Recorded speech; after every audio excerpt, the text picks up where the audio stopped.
Alrighty, Maricel. Well, thanks so much for coming and joining us in this conversation. Thanks for having me. We have a lot of homeowners, as you know, we're a public adjusting firm, so we have a lot of homeowners who reach out to us asking about specific questions regarding their policy. How do they know if they're getting a good deal? There's always questions around, if they're going to get dropped, filing a claim, is it worth it? Is it not worth it? So I just wanted to unpack some of that stuff with you and get a little bit of your feedback. I know that you are the CEO and founder of Avano Risk Group, Yes. correct? So one of the main concerns that our homeowners have or our customers have is filing a claim with their insurance company. They're afraid that it's going to be on their record, that they might get dropped. So what is your feedback or your advice around that? Yeah, I mean, the first thing I would say is that the reason you have insurance is to protect you in event of anything going wrong, in which case you would have to file a claim. So I don't think that people should be afraid of it. I do think that homeowners should educate themselves on how that's then going to affect their coverage and their premiums going forward. And the standard for the industry that we often hear is filing a claim does not affect your premium. Now, while that is true, I think that there are some things that I would like to point out. And that is that oftentimes it affects your risk score, which means that the way that insurance companies evaluate you, if you have a lot of losses and reoccurring losses, that is going to make you more of a risk to them from an insurance carrier perspective. That being said, oftentimes a claim is accompanied by damage, right? We file a claim to address an existing situation of damage. And so the important thing for homeowners to remember is that you have to then address that damage.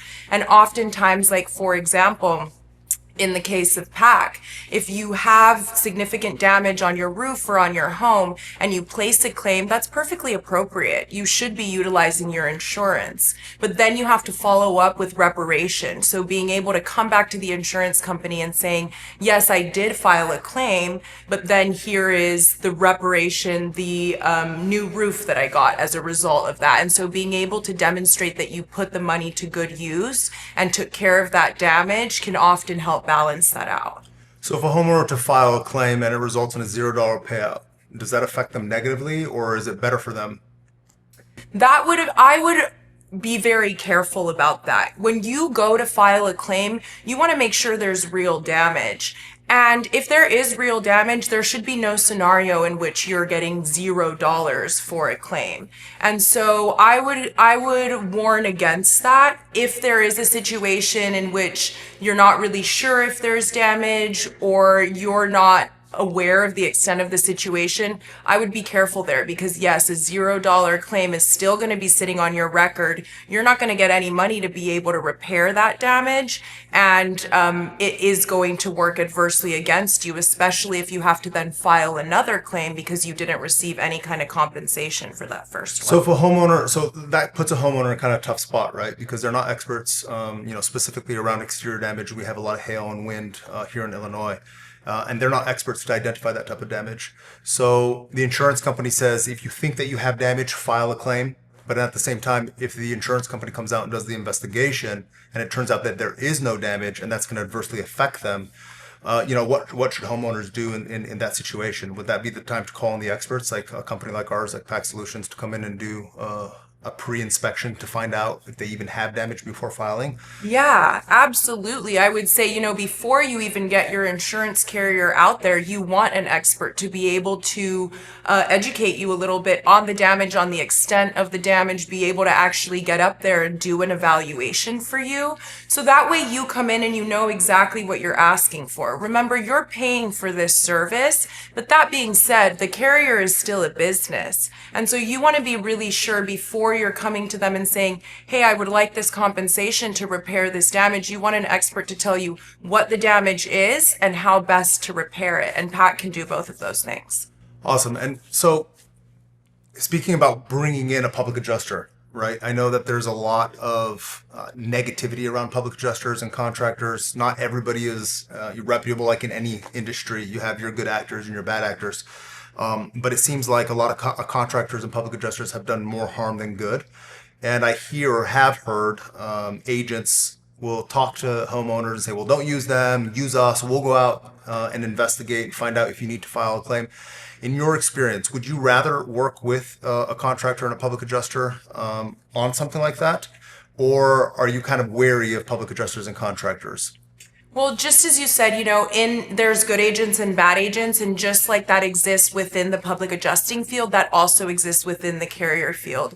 And so my answer here is going to be a little bit nuanced because I think you need to take it with a grain of salt. What I would look for if I was a homeowner and looking to work with a public adjusting company is look at the reviews, look at the ratings, talk to people, talk to their reps and see what's the work that they've actually done and the satisfaction that they've got on that work, because I think that that's going to be the main thing that's going to be able to not only inform you what company to go with, but to be able to bring you confidence. This is your livelihood, this is your home. You shouldn't take it lightly. You should do your research. So one thing that we're trying to do is promote the relationship between agent and public adjuster. I feel like we're on the same page. We're both working for the homeowner at the end of the day from different sides. You're obviously trying to get them better coverage for better rates and save them money. We're trying to make sure that they get a fair settlement in the event that they do have damage, but also protect them from filing frivolous claims. Right. So we spend a lot of money up front to make sure that we're not filing, as a lot of people in the industry say, you file a claim and it's like throwing shit against the wall to see what sticks. Yeah. We want to make sure that it's a legitimate claim and it's going to be above their deductible, right? If it's under the deductible, that's on them. But if it's actually worth it to file a claim, that's when we would contact the insurance company. And in your recommendation, you would say that that's probably the best way to go forward, right? That analysis is the right way to do it. Yeah, absolutely. Getting somebody that can efficaciously evaluate the damage and be able to give you a recommendation going forward, I think can actually not only streamline it for the homeowner, but streamline it for the insurance company as well. Now, where it gets a little sticky is you do have some of these public adjusting companies that, unlike PACC, aren't actually going out there and evaluating the damage. They're more just trying to capitalize off of the homeowner. And that's sort of where we see those $0 claims come through. And I always, when I look at, a homeowner's record and they have multiple $0 claims, I always feel for them because I know that it's going to adversely affect their risk score. And they probably didn't get any sort of compensation to be able to address that damage if there is actual damage there. Makes sense. Talk to me a little bit about the risk score. How does that work? That's not something that homeowners see. That's not things that we see. It's not like a credit score that you could look up, correct? No, it depends on certain things. So like geography plays into it a lot, right? There are aspects of it that the homeowner can't necessarily control, like the area that they live in, but there are things that they can control, like roof age, for example, is a really big one. If you have a roof that's 30, 40 years old, there's likely damage on that roof, that needs to be addressed. And so making sure that you're not filing frivolous claims, making sure that you're keeping your home up to date, that there's no hazardous things around it, and aspects like that can really help to demonstrate efficacy on the owner's part to improve that from an insurance company perspective. And you mentioned something a little bit earlier before we started recording that was about the age of the roof. So you said that the longer that the roof is on a home, the more expensive the premium comes, because a lot of homeowners see their rates rise. And one thing that we tell them is like, this just a consequence of inflation. It's rising costs, labor costs, material costs. So the insurance company is covering for inflation. I imagine there's a little bit of that. But how does the roof age play into that? So it plays in because it definitely has to do with the cost of repair, but also the likelihood that you're going to have a total loss on that roof. The older it gets, the higher that chance is. And so, as we discussed, like some homeowners are afraid of placing a claim because they're concerned as to what that's going to do to their insurance premium and their record or history going forward.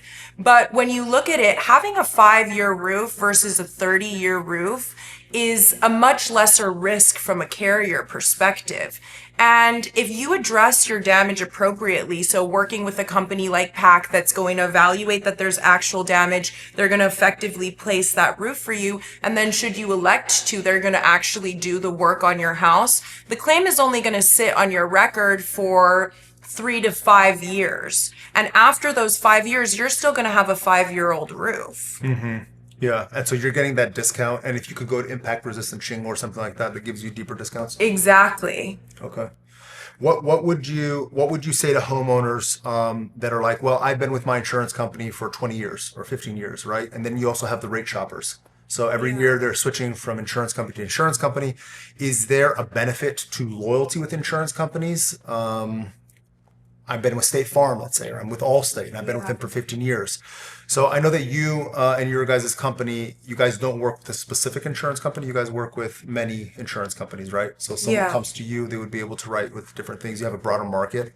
But what's the benefit between someone being loyal and just sticking with one company that they know versus shopping around? Yeah.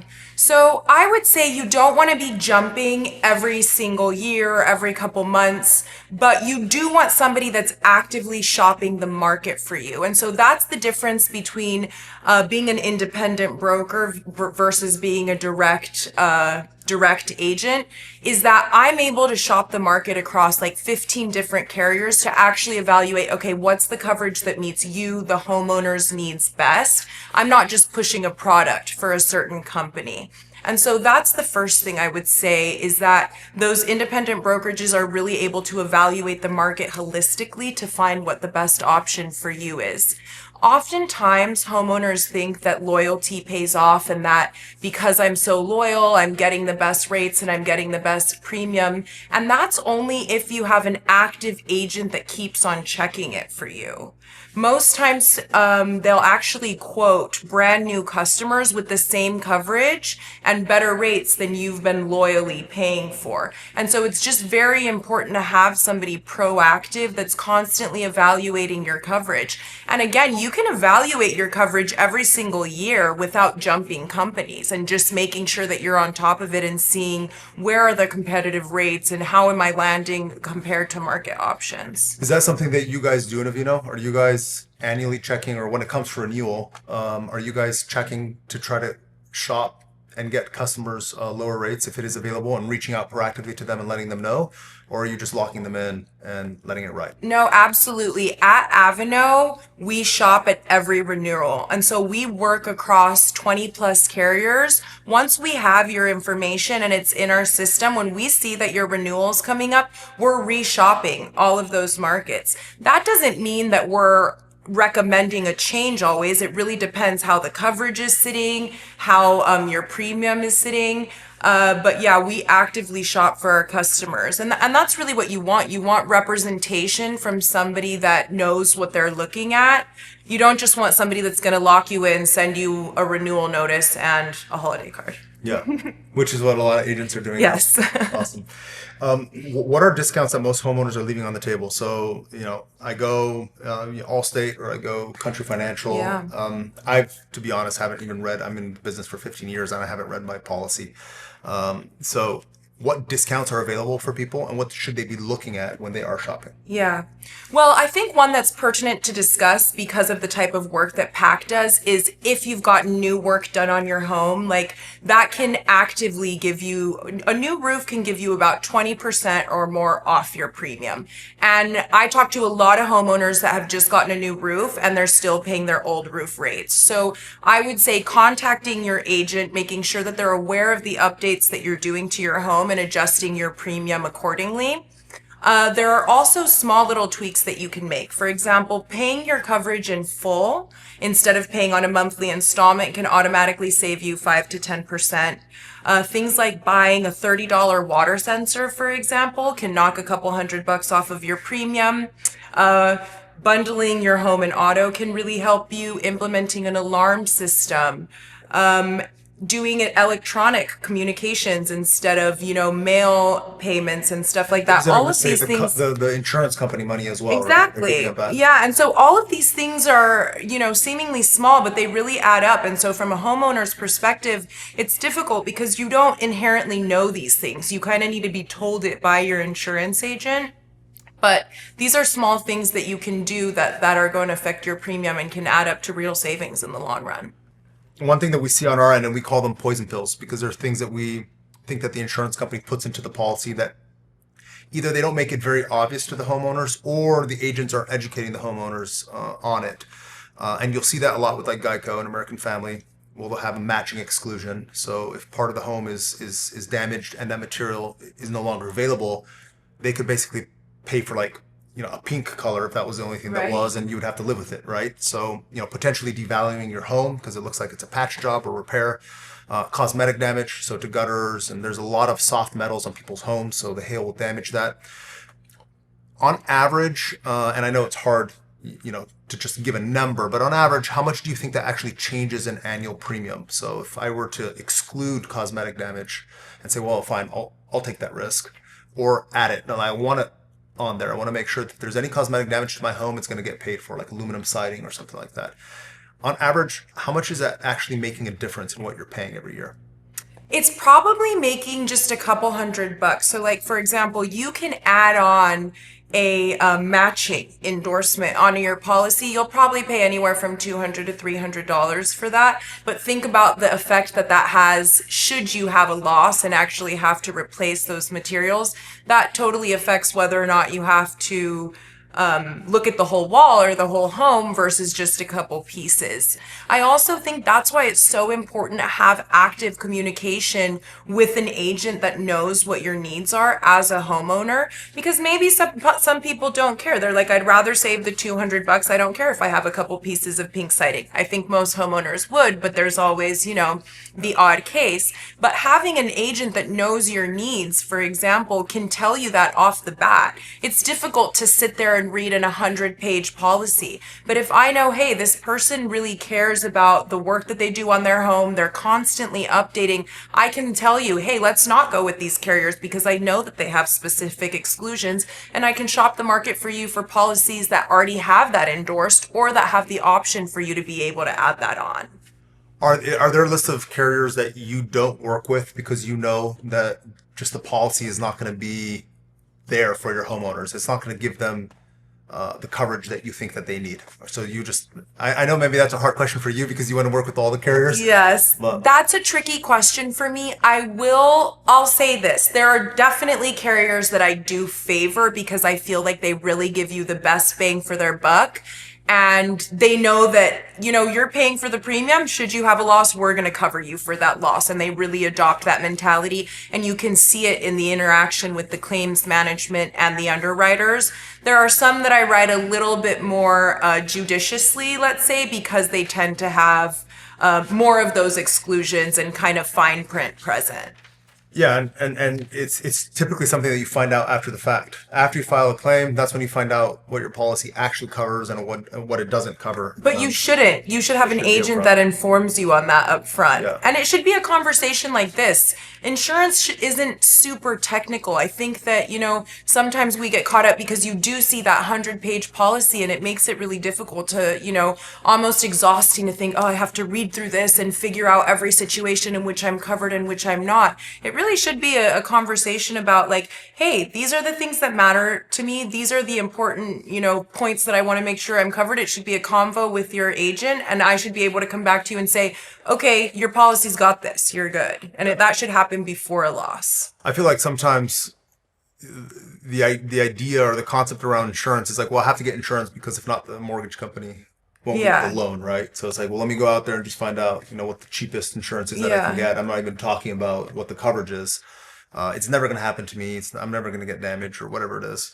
And so people just kind of go with whatever the dollar amount is. But being able to have that conversation to know a little bit about what is actually going to get covered in the event that you have a loss, that's super valuable, I think. I just had a surprise actually with the president of a bank that we work with, and we had a big hailstorm and he had damage. He has a composite roofing system on his house.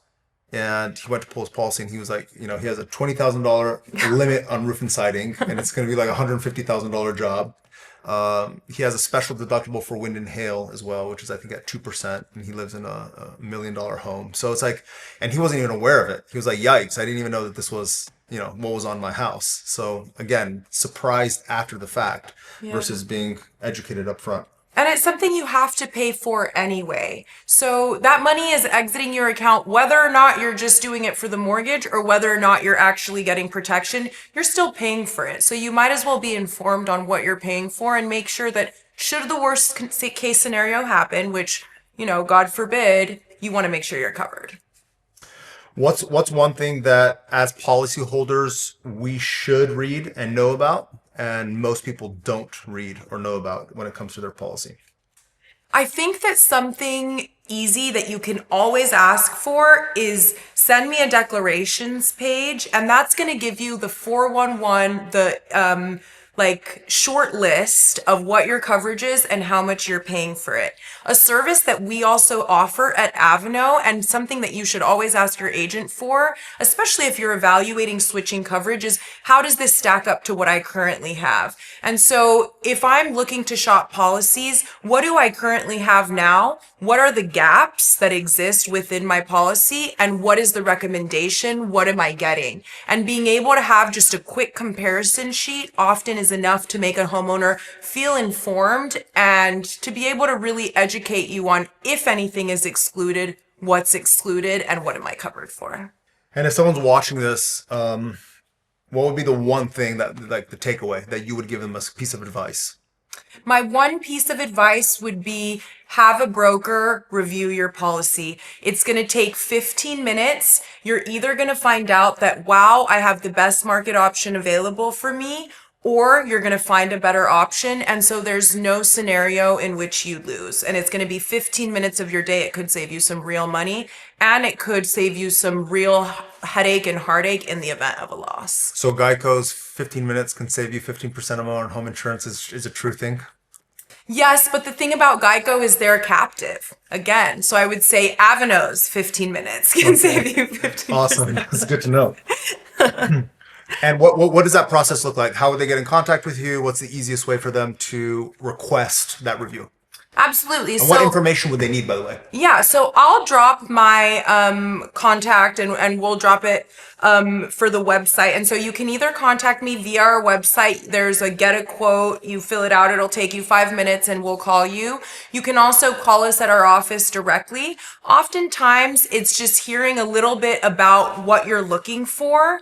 If you're willing to share your existing policy and your existing declarations page, as I said, that makes it really easy for us to create a quick comparison Like for apples you. to apples to know. Yeah, side by side so you can see that. And then a bit of demographic information like your birthday, your full name, the address that you're looking to be insured, details that you should know off the top of your head. Okay.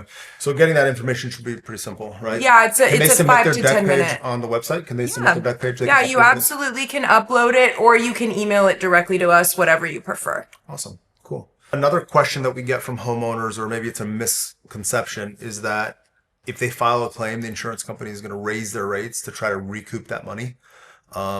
And even like a concern about, well, how much is the insurance company going to pay? So if they pay $30,000, they're going to raise it proportionately. If they pay $100,000, they're going to raise it even more. So how does that actually work with the insurance companies? Yeah. I will just say that one point I do want to circle back to is that's also why it's important to really have an expert evaluate to kind of get rid of that ambiguity of, oh, I wonder how much they're going to pay, because it shouldn't just be a toss up. It should be that they're going to pay for the amount of damage that you have. And so when you're going into it, you should be informed. Insurance companies aren't inherently trying to screw you over.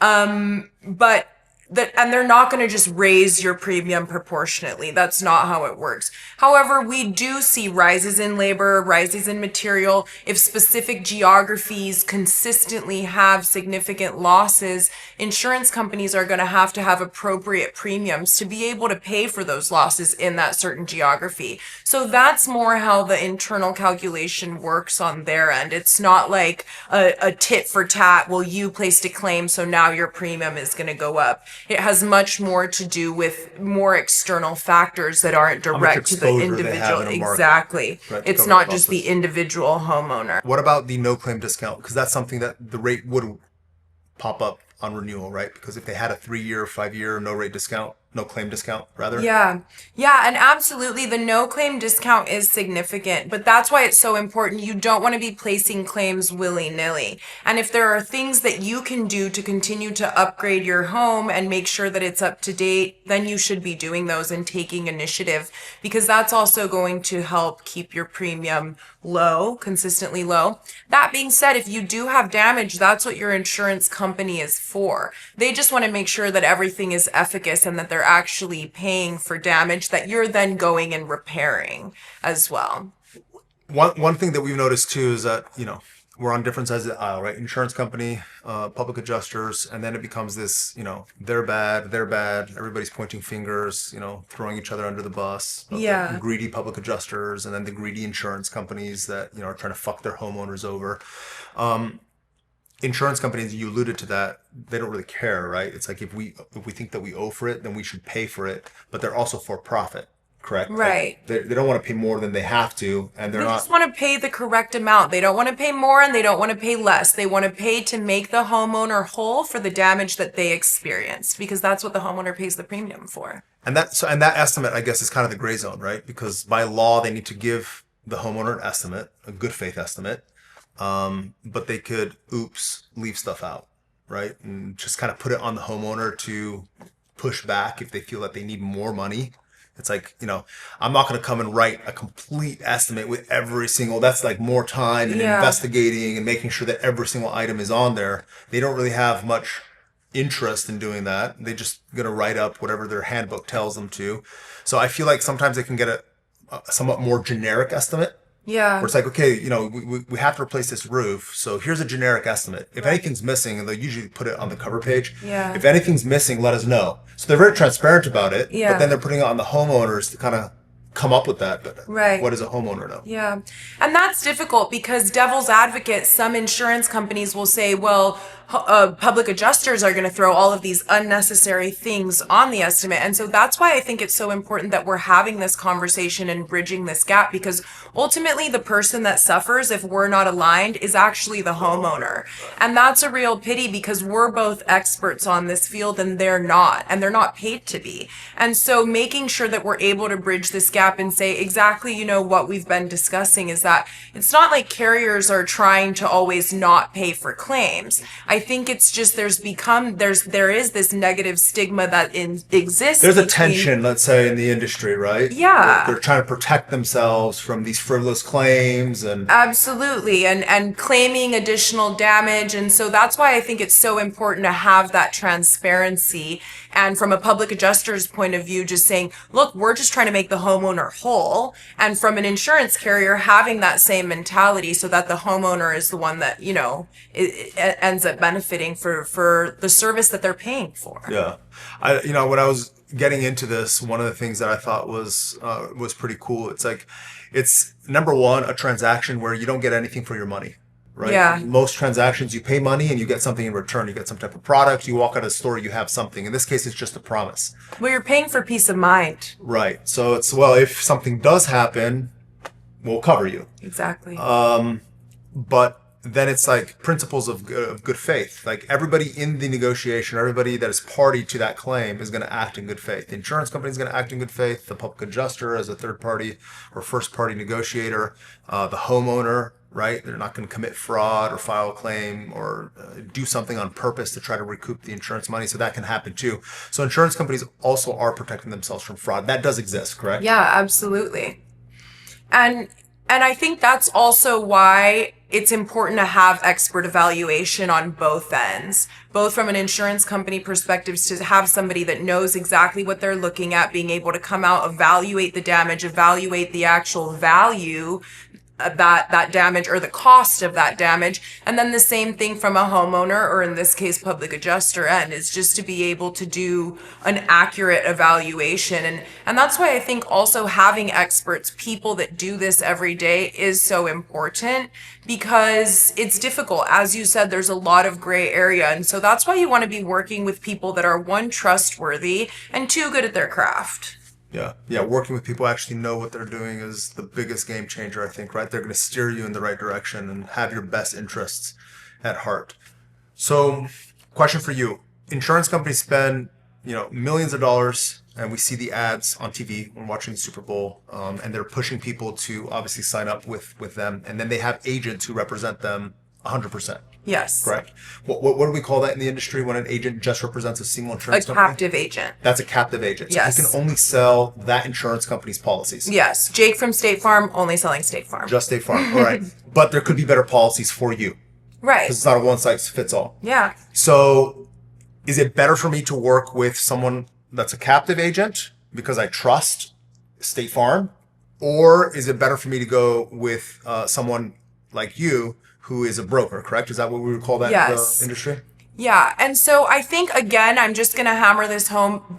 Going with somebody you can trust is really key, because when you go with an independent brokerage, I'm going to look across 15 different carriers to find what the best insurance is for you. And sometimes I come across homeowners, pardon me, that have a State Farm policy. And if that policy is good, even though I don't work with them, I'll tell them, I'll be like, look, I evaluated your market options. This is actually a good policy. I think that you should stick with it. That confirmation. Right. I can get that confirmation. And that's why I say, when you were like, what's one thing if you could leave a homeowner with that? I'm like, do a 15-minute evaluation with a broker. Have them look at your policy, compare it to market options, because best case scenario, you're going to get the same coverage with a discounted premium or augmented coverage for the same premium. And worst case scenario, you have now confirmation that the policy that you currently have is the best market match for you.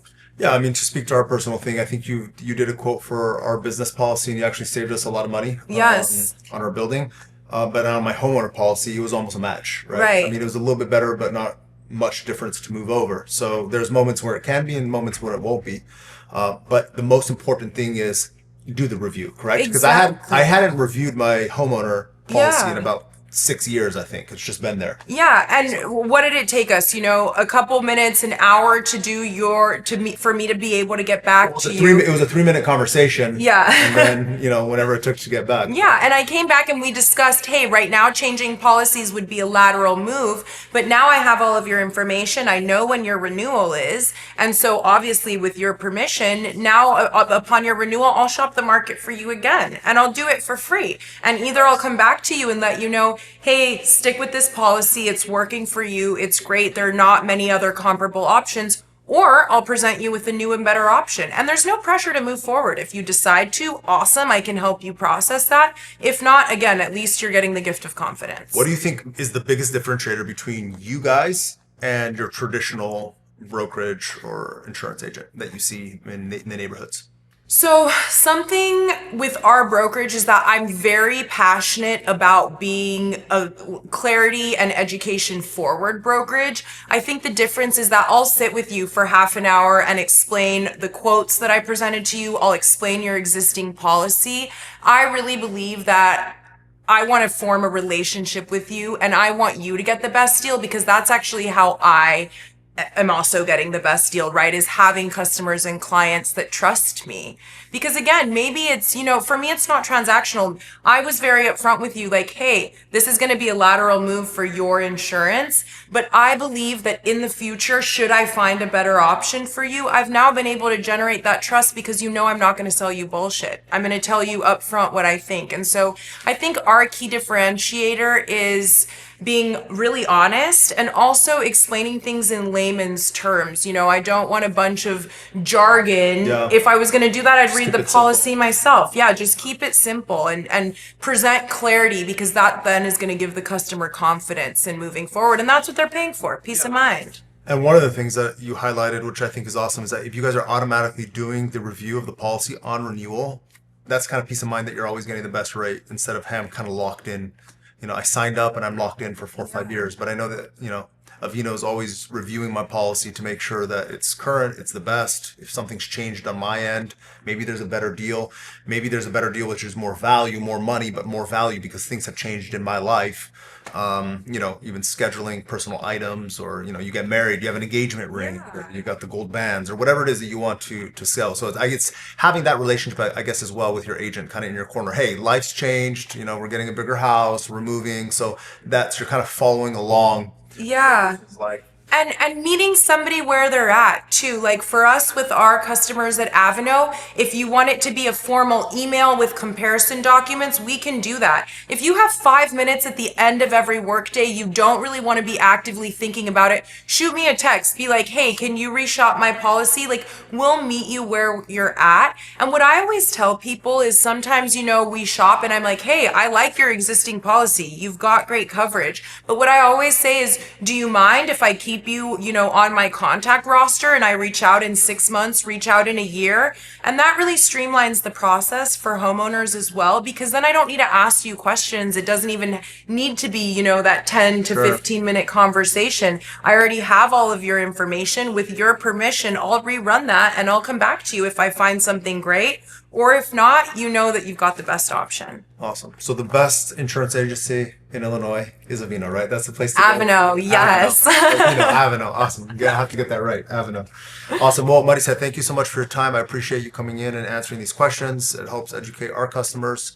Again, we want to make sure that they're making the best decisions, and we think that building the relationships with insurance companies, with agents, that's how we're going to help grow our business as well, and just make it more of like a community where the focus is the homeowner and making sure that they're being taken care of.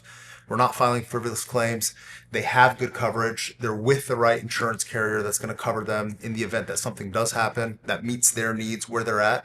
So these type of relationships are super important for us. So thank you so much for coming in. And if there's any last things that you want to say. My only thing would be that insurance should be simple. It shouldn't be stressful. And I think that in this conversation, both of us have been really transparent about our efforts to make that a reality. So thank you for having me. Thank you for the work that you do. And I look forward to hopefully helping endorse some great homeowners. All right. Perfect. Thank you so much.